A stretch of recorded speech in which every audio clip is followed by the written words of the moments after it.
Start Ideas, notre rubrique consacrée aux startups éco-responsables avec Viviane Tusset. Bonjour. Bonjour. Bienvenue, vous êtes la fondatrice de La Boxeuse. Alors c'était d'abord une association créée il y a un peu plus d'un an, devenue une entreprise il y a 6 mois. C'est quoi La Boxeuse ? Alors nous, notre mission, c'est de lutter contre la pollution plastique et précisément les emballages de la restauration à emporter, qu'on va remplacer par des box durables. Donc le nom La Boxeuse, ça vient des box durables, c'est ça ? Exactement, boxeuse, mais aussi le combat contre le jetable et donc l'impact qu'on veut avoir. Comment vous êtes passé d'une association à une entreprise et pourquoi ? L'association, c'était parce que c'était vraiment le but de sensibiliser et en fait, on a voulu démarrer une commercialisation et ça nous a paru plus pratique de pouvoir le faire sous forme commerciale il y a 6 mois. Alors donc on parle à la fois de contenants réutilisables et d'une appli, c'est ça ? Comment ça fonctionne ? Exactement. Donc nous, on s'adresse en particulier aux entreprises dont les collaborateurs vont chercher leur repas autour du lieu de travail et donc qui reviennent avec du jetable, qui remplissent les poubelles ensuite. Nous, on va inciter et récompenser les collaborateurs à faire le geste de prendre à emporter dans des box durables plutôt que dans du jetable. Comment ? Donc cette application qui va jouer sur plusieurs plans. Donc déjà la valorisation morale avec le compteur de déchets évités qui va augmenter de manière individuelle et collective, mais aussi la gamification qui plaît beaucoup à certains, et l'incitation financière avec les bons cadeaux qu'on va récupérer dans les restaurants partenaires. D'accord, donc ça veut dire que si moi je suis un salarié qui décide d'utiliser cette box réutilisable, je vais pouvoir récupérer quelle somme par mois, par exemple ? J'imagine que ça dépend, effectivement. Mais bon. Oui, tout à fait. Alors, il y a un facteur chance. Ah, il y a une loterie ? C'est une loterie. D'accord. Ouais. Et c'est des bons cadeaux de 10 € généralement.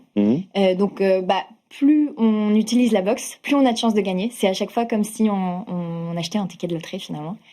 Et donc les restaurants sont ravis de pouvoir participer à cette incitation parce qu'ils économisent sur le coût du packaging forcément. Évidemment, eux aussi. Quels freins vous rencontrez ? Parce que là, on est dans une logique d'économie circulaire, de généralisation du réemploi. Est-ce qu'il y a des freins ? Et alors peut-être côté restaurateur et puis côté consommateur. On commence par les restaurateurs. Les restaurants, il y en a assez peu. Oui. Le seul qu'on entend parfois, c'est j'ai déjà testé et ça fonctionnait pas. Mais là, on leur explique qu'en fait, ils vont rien avoir à faire. Ce n'est pas à eux de faire la sensibilisation, ce n'est pas à eux de faire les gestes au moment du coup de feu, puisqu'en fait c'est l'usager qui va scanner sa box et le QR code et qui va gagner ses points. Donc c'est très simple pour eux, on a assez peu de freins de ce côté-là, sauf auprès des grandes chaînes forcément, qui ont un processus de décision parfois un peu plus lourd.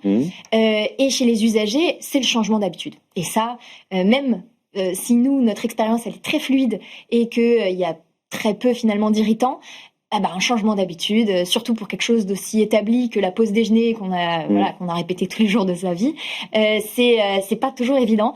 Et donc nous, le fait de passer par les entreprises, c'est un très bon vecteur parce qu'il y a l'effet de groupe qui peut jouer. Et quand une habitude rentre, donc on rentre par la voie d'un pilote d'abord, et il va y avoir les personnes qui vont jouer le rôle d'ambassadeur, et donc il va y avoir cet effet d'entraînement qui va créer un effet de groupe et là ça marche très bien, tout le monde est convaincu. Ouais. Donc La Boxeuse, d'abord une association, puis une entreprise, ça veut dire que vous avez choisi quel modèle économique ? Alors on a gardé notre asso qui est principalement qui garde ses activités de sensibilisation, mais l'entreprise propose des services commerciaux à d'autres entreprises puisqu'on vend notre abonnement et notre mise à disposition d'appli. Alors vous en êtes tous, c'est une toute jeune entreprise. Pour l'instant, vous êtes basé en région parisienne. Vous ambitionnez de pouvoir aller dans d'autres villes. Oui, alors on est déjà dans 2 villes. Ouais. On est à Paris et à Bordeaux. Et là, pour 2026, c'est très encourageant puisqu'on va ouvrir plein de nouveaux quartiers à Paris parce qu'on a plein d'entreprises qui vont démarrer des pilotes prochainement. Ouais. Et évidemment, à terme, dans toutes les grandes villes de France. Dans l'idéal. Votre développement dépend des entreprises partenaires, si je comprends bien. Ouais. Il faut d'abord les convaincre avant de se dire on y va, quoi, c'est ça ? Exactement. Nous, c'est par là qu'on rentre, parce qu'on a besoin que ce soit elles qui soient effectivement l'élément moteur dans l'usage pour leurs salariés. Est-ce que vous avez pu mesurer l'impact sur la réduction des déchets ? Oui, très, très concrètement, dans une entreprise où il va y avoir, par exemple, 200 salariés, on va voir qu'on va éviter entre 2 et 3 sacs poubelles par jour. Grâce à notre solution, des gros sacs poubelles. Oui. Donc c'est assez chouette. Après, on a aussi les indicateurs en empreinte carbone, en poids de déchets évités. Mais celui-là, c'est le plus parlant pour les gens en général.